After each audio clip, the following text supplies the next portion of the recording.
kulan wacan oo wanaagsan daawadayaal halka naga daawanaysaan waa Astaan Sports ku soo dhawaada falanqeyn gaar ah oo ku eegno horyaalka dalka Soomaaliland gaar ahaan kooxaha heerka koobaad toddobaadkii lixaad ayaa soo dhamaaday iyadoo la ciyaaray 5 kulan waxaana lagu kulmay guuldarooyin xanuun badan kooxooyina waxa ay la kulmeen guulooyin muhiim ah farxan ku soo dhaw marka hore Astaan Sports barnaamijka falanqeynta ciyaaraha bismillaahir rahmaanir rahiim waan ku dhawahay Astaan Sports farxan toddobaadkan muxuu kaga duwanaa shantii toddobaad ee hore ee la ciyaaray toddobaadkan wuxuu ahaa toddobaad kale wuxuu kaga duwanaa goolasha fara badnaa waxa moodayay difaacu sanadkan inaanay si fiican magaranaysa shaqo u haynin marka hal koox oo kale hataaba clean sheet sameysay marka weegan wuxuu ahaa weegi goolasha meeqa gool baa la iska dhaliyay baad soo kartaa toddobaadkan waxa la iska dhaliyay ugu yaraan 28 gool baa la iska dhaliyay weegan 28 gool marka la eego in la iska dhaliyo hal toddobaad waliba kulamadu 4 iyo 3 ay ku dhamaanayeen 3 kulan 22 gool la iska dhaliyay xagee wax ka jilicsanayeen difaac ciiban adkeen maqaab ciyaareedkii kooxaha isbedel ku yimid sida maxaa la oran karaa kulan waxaan oran karaa laba siba waan oran karaa tiimamkii xagga weerarkii bay aad iskaga soo habeeyeen walow aan difaaciyadii aan iska habaynin oo waxaad moodaysaa difaacyadu inaan shaqada haynin oo 7 gool ciyaar kasta inay dhalato waxa weeyaan shaqada difaaca iska leh oo markastaba waxa la booqanayay ma garanaysaayay weerarkii oo wax booqanayay ma garanaysaayay weerarkii marka weerarku shaqo adag buu weegan qabtay halka difaacuna uu ka qabtay shaqo fudud oo aan wax shaqo ahayn weegan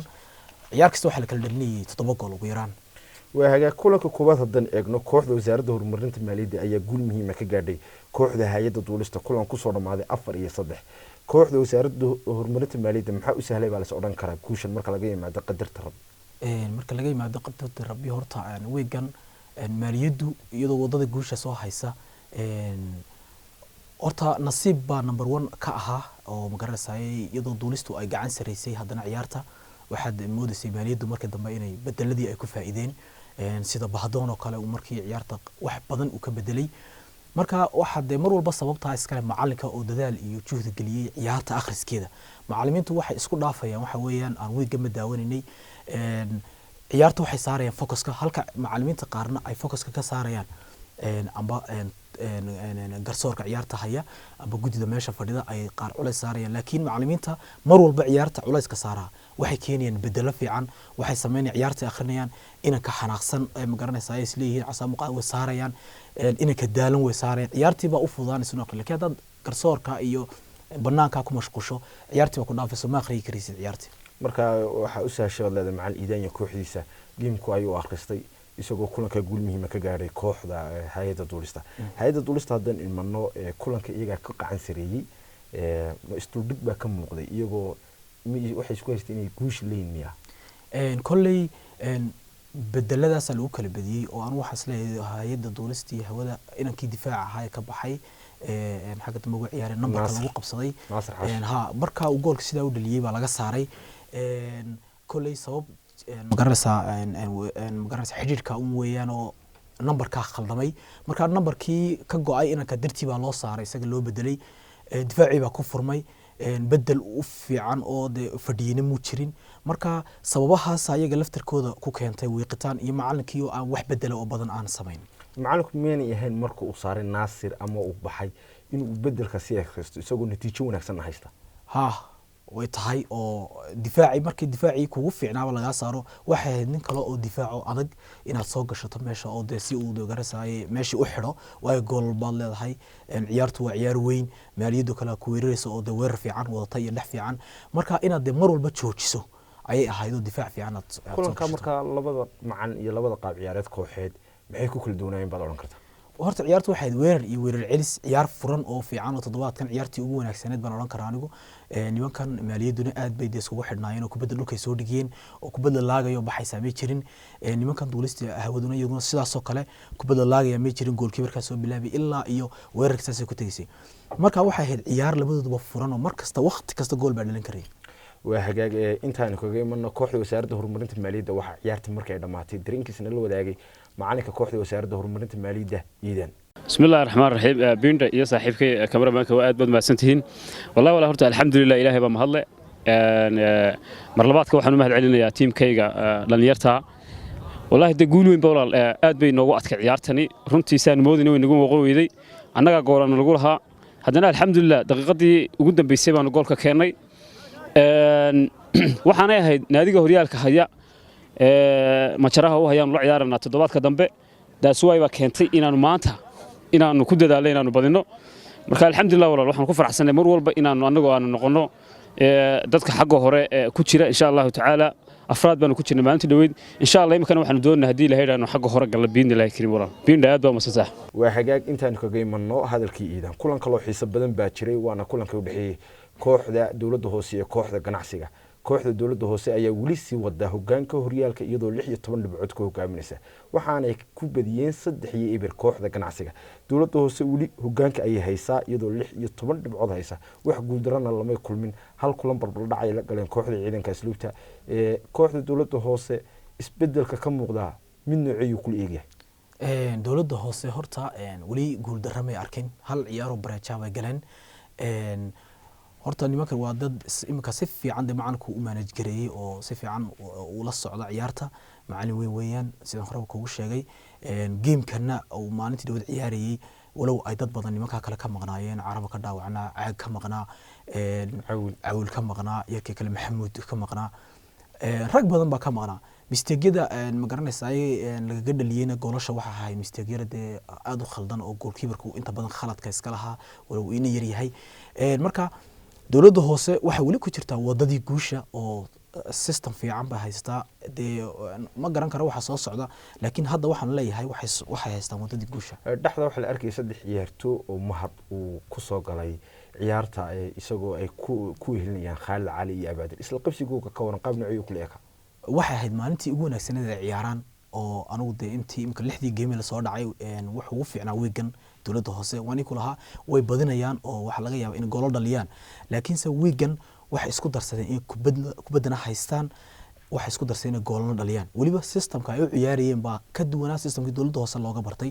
dowladda hoose kubadda waxay kubad adagoo mar walba dee iga soo saaro gool iyo eber iyo waxaas markii hore weligood ku soo badan jireen laakiin hadda ciyaartii dhaweyto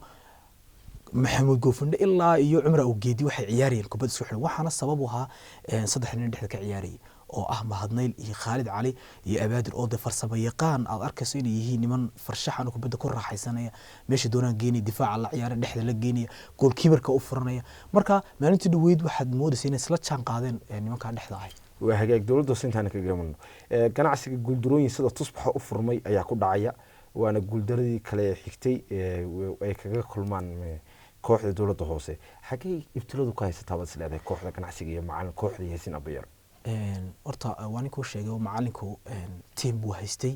teamkiina wuu ka magaranaysaa kala daatay 4 nin oo halbowle ah oo de line up ah oo de ugu wanaagsan dadka ugu cadcad magaalada ah ayaa horta ka maqan sababta ugu weyn oo misbeynaya waxa weeyaan taas isagoo ay dadkaas ka maqan yihiin buu hadana dadaal ku jira marka waxaan qabaa anigu 4 nin inay magaranaysaa ay guuldaradu magaranaysaa kamid tahay inay ku dhacdo waa hagaag daawadayaal intaan kaga imanno kulankii xiisaha badnaa u dhaxeeyay kooxda wasaaradda ganacsiga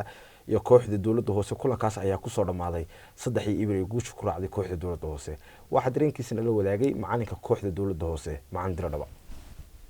kulankan aad iyo aad waxa weeye kula waxa weeye nagu kulamada kale waayo dhibcayaga waxa weeye kor u kacay aad baan waxa weeye ugu faraxsanahay waxaan dhammaan salaamaya dhammaan bahda TV-ga Sportska Somaliland Astaan TV oo waxa weeye u helan horumarka Somaliland Sportskeeda marka xiga waxaan salaamaya dhammaan teamkayga iyo taageerayaashooda marka saddexaad waxaan Ilaahay u baryaa caafimaad degdeg ah sare inuu siiyo waxa weeye sharmarka Tom oo naga jaray ciyaaraha bilowga aadna waan faraxsanahay dareenkuna aad fiicay ciyaaraha kulamada harin Ilaahay waxaan ka baryaa Ilaahay guusha na siiyo waa hagaag kulan kale oo xiiso badan baa jiray waa kulankii u dhaxeeyay kooxda wasaaradda horumarinta biyaha iyo kooxda gaashaan waxay ku soo noqotay geedigii guusha ma sii haysan doontaa geedigii guusha ma la oran karaa kulay wax qoran weeyaan horta maalintii dhawaad si fiican bay u ciyaareen walow haafkii dambe ay magaranaysaa ayna fiicnayn oo waxaad moodaysaa in 3 gool hore inay ku joogeen aan wax goolo dambe aanay dhalinin teamku horta dhalinyar fara badan oo fiican way haystaan maalintii dhaweedna way guuleysteen laakiin de ma hubo inay sii wadi doonaan ma garanaysaa de mana ogi inay ma garanaysaa wixii dhacay laakiin waxaan is leeyahay mar hadii ay guuleysteen nabar baa kulli ka fuqay oo ciyaar horena way guuleysteen bay la tahay oo wasaaradda horumarinta caafimaadka bulshada labaad ay gaareen marka waxaan u maleynayaa inay imika iyaga laftirkooda bilow fiican u noqonayso insha Allah. kooxda wasaaradda horumarinta biyaha 5 gool daro ayaa ku dhacday hal kulan way barbardhiyeen goorma ay kabasho sameyn doonaan oo ay ku soo noqon doonaan saaxadda guulaha ayaa la soo oran karaa horta macallin cusub baa kooxda haystay isaga laftirkiisu 3 game meelahaas uu ciyaaray bay la tahay geemkiisa saddexaad buu ahaa geemkiisa saddexaad buu ahaa isaga laftirkiisu ciyaaro marka way ka dhan tahay kolley tijaabadii oo 3 game wax ka badan de magarasa ku adkaanaysa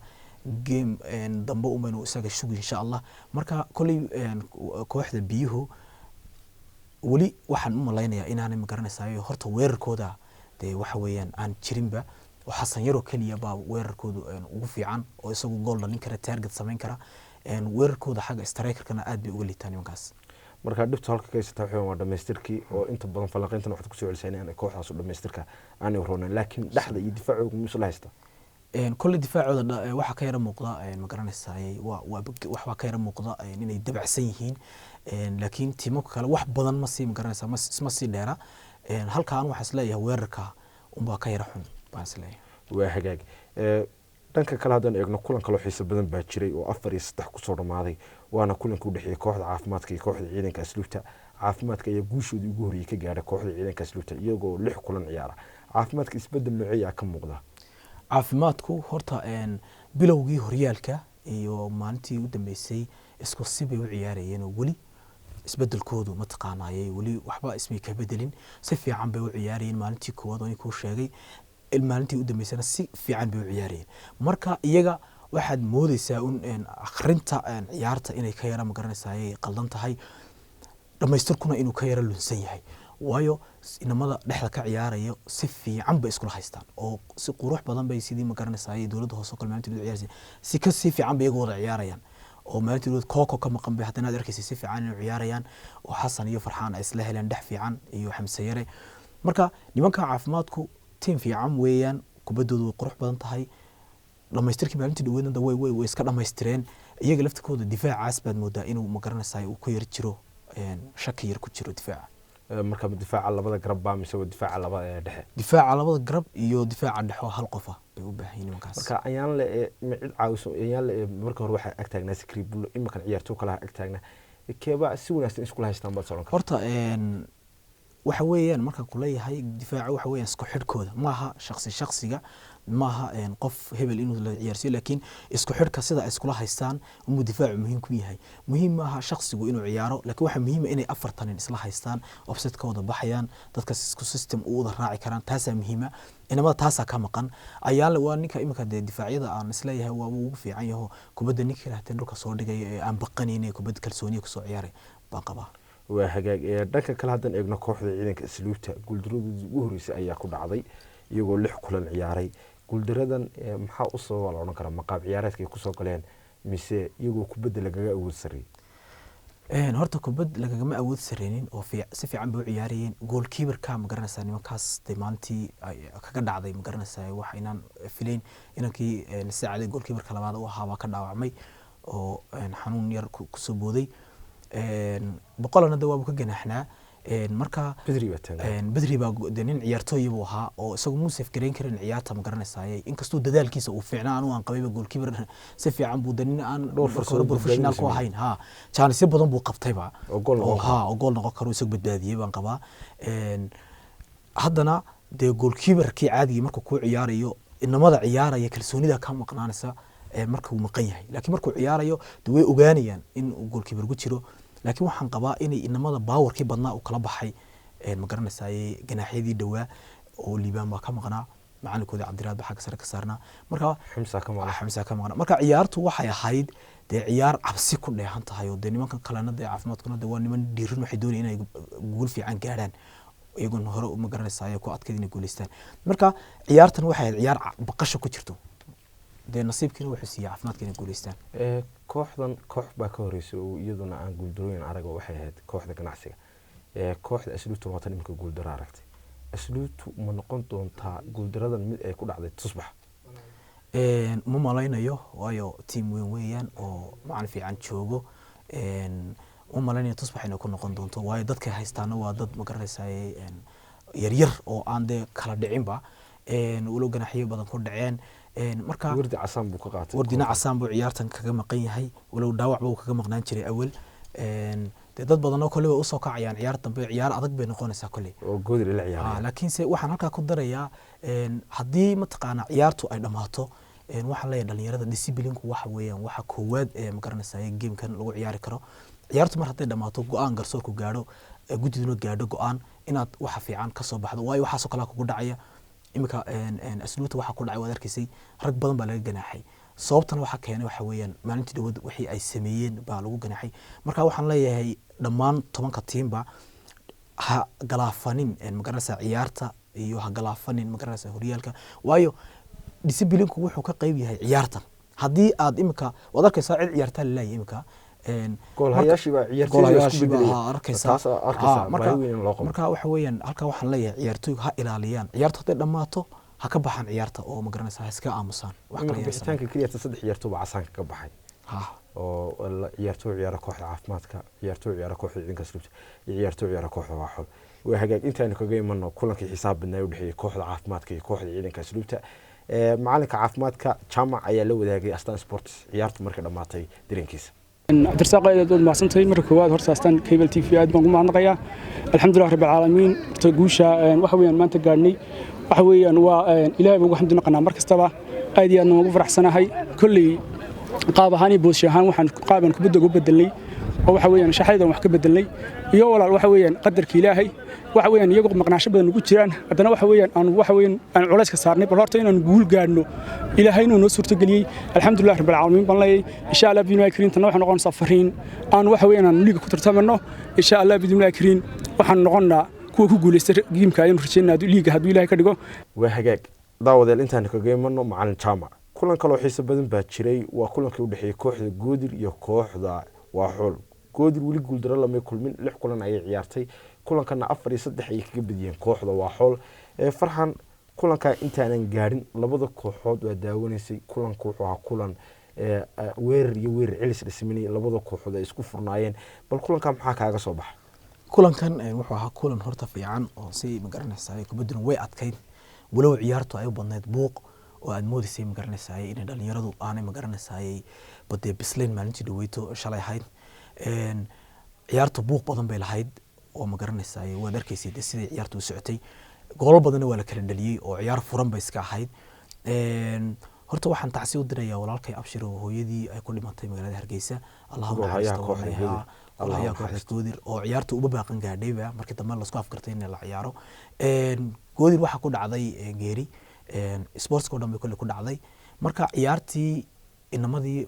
way luntay xaaladoodii oo ma garanaysaa maca kuwii la ciyaarayba waxay dareemeen inay ma garanaysaa week baa la dareemay haddana ciyaartu way dhacday waxaad moodaysaa ciyaartu inay ciyaartii ugu buuqa badnayd ahayd weekan hagaag gool haya Abshir Allahu naxariisto hooyo tacsi ayaan halkan ugu diranaa waana mid lagu wada xukuman yahay dhanka kale haddaan eegno kooxda goodir ee qaab ciyaareedkooda macalin Jamaal waxa uu aamin waa gool hayay labaad waa ciyaartooyga labaad ee gool haya noqda ciyaartooyga ayaan lahawd ayaa la arkay isagoo shabaqa ag taagan ciyaartaas ay ku muuqatay waxyaabihii kaaga soo baxay horta wani hore u soo sheegay markii koowaad macallimiinta lagu kala badinayaa oo dad walba way koox kasta way haystaa dad u ciyaara laakiin waa macallinku inuu faham ka haysto dadkan uu haysto iyo ciidan uu haysto iyo inankan maxaa ka suuragal ah wuxuu sameyn karaa dhaqankiisa ciyaarta intuu awoodi karo inuu ciyaari karo waxaasoo dhan inuu macallinku ogaado fursad kale ma kaga faa'iideysan kartaa oo waxaan kaga faa'iideysan karaa wani markii dawad ku sheegayo horta akhlaaqdu waxa weeyaan number 1 kubadda cagta weeyaan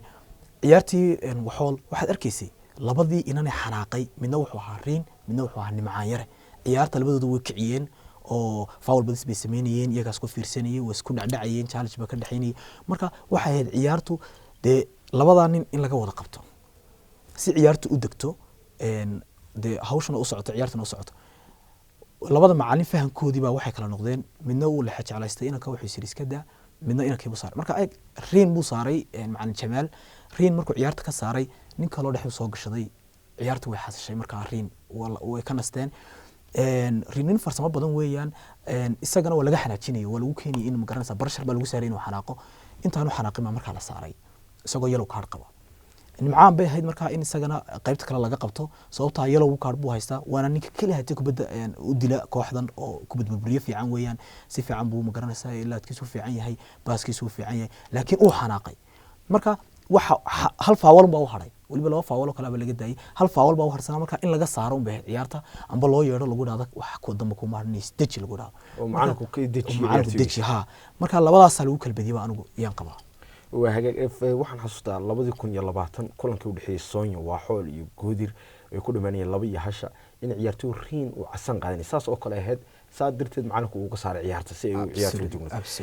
marka hadan ku soo koob ciyaartoy kale ayaa 3 leey dhaliyay ciyaartoyga labaad ee tartanka 3 leey dhaliya Sikriye Muuse Jaamac iyo oo ciyaar kooxda Waaxool ciyaartoygaas bal qaab nuuciyo kula eegahay mustaqbal ahaan iyo sidoo u sameeyay 3 leeyda isagoo koox magac weyn oo fac weyn oo taariikhda kubadda cagta Soomaaliland taariikh weyn kaga jirta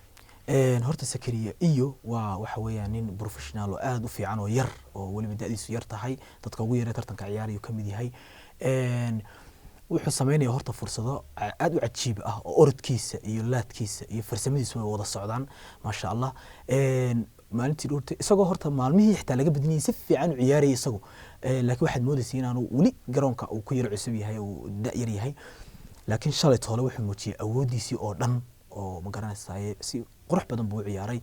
hatta goolasha uu ma garanaysaa dhaliyay 3 gool ah waxa ka badnaa inta fursadoodu xitaa u lumiyay oo uu ma garanaysaa goalkeeperka ula tagay walow inay yar yahay laakiin haddana ninkaasi wuxuu leeyahay waa ubax soo baxay oo aad u ifaya oo ma garanaysaa waliba awood badan u leh oo si fiican u ordi karaya baas karaya shuudi karaya boos kastana kaaga ciyaari karaya marka ninkaasi waa nin soo baxaya oo aad u wanaagsan ma sha Allah وهجاج سؤال شو قدم سيكون لك هذا كوديو لبضة كحد محيك كل دووناين كل كاس labada kooxood waxay ku kala duwanaayeen horta nimanna way deganaayeen oo waxay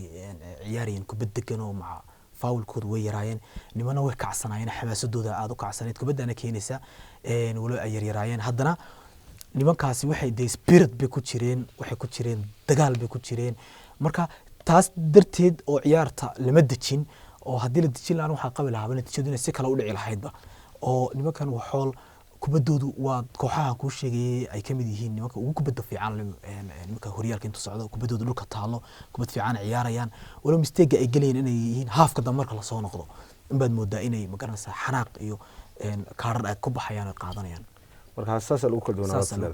waa hagaag macalinka kooxda Goodir Jamaal ayaa Astaan Sports la wadaagay ciyaartu markay dhamaatay dareenkiisa isagoo guul muhiim ah ka gaaray kooxda waxaanu fadhiistay kaalinta labaad isagoo leh 14 dhibcood iyo 5 gool oo nadiif ah wallahi marka hore aad baan ugu dhaweeyay Astaan run ahaantii game buu isku dhiibayaa oo waligo muhiimadiisa ugu weyn waxa weeyaan inaad guuleysato runtiina Ilaahay baa guushana siiyay alxamdulillah baan leeyahay run ahaantii tubta wali guushaan haynaa aadna muhiim bay noogu tahay inaan guuleysano sababtoo ah haddii dee ciyaara la aad lumiso saad hadhow ku soo qabataa way adagtay kooxda hoggaanka haysa runtiina waan daba soconnaa waxaan rajaynayaa insha allah ilaa last minute-ka de inaan dagaalami doono sida maantaba ka muuqatay geemkaygoon xiliyadii u dambeeyey aan guusha keennay runtiina waan ku faraxsanay aad iyo aad waa hagaag intaan ka geemano macalin Jamaal oo guul muhiim ah ka gaaray kooxda waa xool toddobaad kasta barnaamijka falanqaynta ciyaaraha dalka waxaad ugu barateen inuu falanqeeyo ama khabiir sports macalin Farxaan Booq uu soo bandhigo 12 ciyaartoy ugu saameynta wanaagsanaa toddobaadka iyagoo qayb muhiim ah ka ahaa kooxahooga iyo toddobaadkii u socday horyaalku Farxaan toddobaadkan yaad inoo haysaa yaa shaqo culus qabtay yaa ka soo dhex muuqday garoonka weyn Hargeysa Stadium iyo toddobaadka lixaad ee horyaalka Soomaaliland horta weegan waxa weegi ugu adkaay doorashadiisu aad u adkayd ajaayib ahayd niman badan oo gool dhaliyay baa jiray aniguna inta badan ninka dadaalka badan sameeyay baan aad ugu soo meesha ugu soo weega ugu soo qoraa marka weegan waxa weeg ka duwan oo ma garanaysaa weegagii oo dhan oo ciyaaruhu aad bay goolasho badnaayeen marka macallimiintana kolley waxaa lagu kala dooranayaa un bedelada ay sameynayeen macallimiin badan oo guuleystay baa jira bedelada ay sameeyeen iyo xaaladda ay ma garanaysaa ay ku kala badiyeen waxaan weegan wadaa isbuucan aan wadaa macallin Jamaal oo Goodir macallin u ah waxaana ku doortay ciyaartii isagoo laga awood sareeyo tiimkiisana laga fiican yahay buu wuxuu sameeyay 2 difaaca oo labadii garab ahaa buu saaray 5 weerar oo ciyaarta ku soo galay waxay nasiib u yeeshay inuu marka uu goolal far badan u dhaliyo oo ma garanaysaay isla markiina haddana markuu labadii gool keenay goolkii lagu lahaa ee baraajada iyo gool kale oo haddana soo gelay nin dhaxa iyo nin difaaca oo haddana ciyaartii ku celiyay inuu difaacdo markii horena uu weeraray marka taas ayaa u saashin inuu guulna ka gaadho shaxda inuu kaga soo muuqdo absolutely dhanka goolhayaha toddobaadkan yaa goolhayaha ugu fiicnaa hal ciyaar oo kaliya hataaba clean sheet ku dhamaato 3-0 ku dhamaatay ciyaartii dawladda hoose iyo ganacsiga marka ayaa la xajaan u doortay maadaama aan wax gool isaga ka dhalan waa goolhayada kooxda dawladda hoose kooxda dawladda hoose waa hay difaaca wiigan u furnaa sidaan kuu sheegay oo wax difaac fiican muu ciyaarin oo difaacyada dhan 3 gool ugu yaraan ba ka dhalinayay kooxda ugu yar waxa ka dhaliyay 3 gool halka dawladda hoose kale taa samaysay wax kale shiida marka waxaan ka soo qaatay ninka difaaca uga ciyaaray Lucia la yiraahdo ninkaas aan shanta u doortay oo isagu de clean sheet kaligii sameeyay waa hagaag dhanka ayaa kala ku heliya Daawud Lucy waxa ku heliya in ka ciyaara gaashaan ee number ma garanaysaa dhinaca garabka ka ciyaara ee goolka fiican dhaliyay dhexda ka soo jiitay kubadda Warsameeyre caawintana lahaa goolkana lahaa marka waa Warsame oo goolka labaad u dhaliyay kooxda gaashaan haye iyo oday oo isna caawin badan ku lahaa gamekii ma garanaysaa maaliyadu ay la ciyaarisay dulsi hawada oo baan isna ku soo daray oo assist fiican sameeyay si fiican shaqadiisa u qabsanay marka waa oday iyo Daawud iyo Warsame marka saddexdan nin baan difaaca ka soo qaatay waa saddexda difaaci marka shaxda ku soo dartay dhanka dhexda Farxan iyo toddobaadkan ka soo muuqan doona toddobaadkan dhexda waxa ka soo muuqan doona ninkii sida fiican u ciyaaray ee booskiisa si fiican uga soo baxay Mahadnayl ninka la yiraahdo u ciyaara kooxda dawladda hoose Mahadnayl oo ciyaara kooxda dawladda hoose burburiyaha kooxda dawladda hoose kubadana uu burburinayay kubadana uu dhisayay ninkaas wuxuu ciyaaray sida ma garanaysaa heer caalam uu ciyaaray ma sha Allah waa hagaag iyo ku heliya waxa ku heliya cuddo oo ah dhaxdii dhanayd farsamo yaqaanka dhanayd u ciyaaray kooxda Goodir cuddo yare oo ma garanaysaa si fiican baasas badan tuuriye badan sameeyay oo shaqo fiican qabtay waa hagaag cuddo ya soo raaca waxa soo raaca Xasan saas oo goolna dhaliyay ciyaartii dhaweyto shaqo fiican qabtay aad arkaysay garoonka wixii uu doono maalintii ka sameeyay isagoo raacsanaa laba caawin oo lahaa marka Xasan saas iyo cuddo iyo Mahadnayl oo waliba dhexda waxa ka dhigay 4 dhexa waxa kale ku heliya dhexda Farxan Yare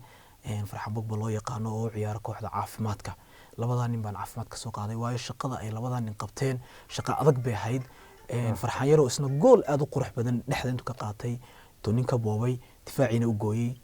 bidixna ku shooday isagoo waliba midigle ah waa hagaag dhanka weerarka Farxan toddobaadka ayaa ka soo muuqan doona shaxda weerarka horta waa meeshii la isku haystay oo nin walba laba gool buu dhaliyay oo weerarka sanad weegan wuxuu ahaa taf buu ahaa goolasha badan ayaa sheegay in weeryahanadu laba si fiican marka waan kala xushay waxaan ku kala xushay minuteskii yaraa ay ciyaareen waxaan ku kala xushay oo kale ma taqaana natiijada ay gooyeen waxyaabo saasa isbedelku qayb ka yahay kooxdiisa ku sameeyay iminka Bahadoon oo kale waxaan u soo xushay gameka halfkii dambe u ciyaaray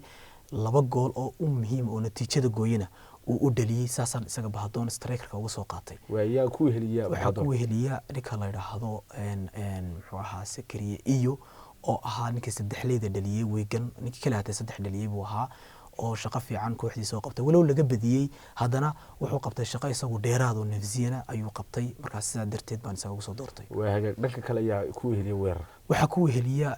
Khadir Mustafa oo ah weeraryahanka kale hatay imka sida fiican wali shabaqa aan ka qadin intii game la ciyaaray taabanay shabaqa oo 2 gool dhaliyay shaqo fiican qabtay oo ahna gool dhaliyaha hogaaminaya gool ma garanaysaa 8 gool oo qolo 7 leedahay oo lagu soo xigo haddana isaga waxaan doortay inuu ma garanaysaa goolinta hogaaminayo 2 goolna uu dhaliyay wali aanu ka qadin shabaqa marka 11 ciyaarto waa 11 ciyaarto toddobaadkan ugu saameynta badnaa shaqada ugu badan qabsay aad baad maasantay Farxan barnaamijkeeni falaqeynta ciyaaraha toddobaadkan intaas ayaan ku soo koobanaa barnaamijku waxaan la socodsiinay anigu Cabdirasaaq Bindhaa waxa marti ugu ahaa khabiirkeena Farxan Booq waxaan igaga tagnaa sida salaam Allah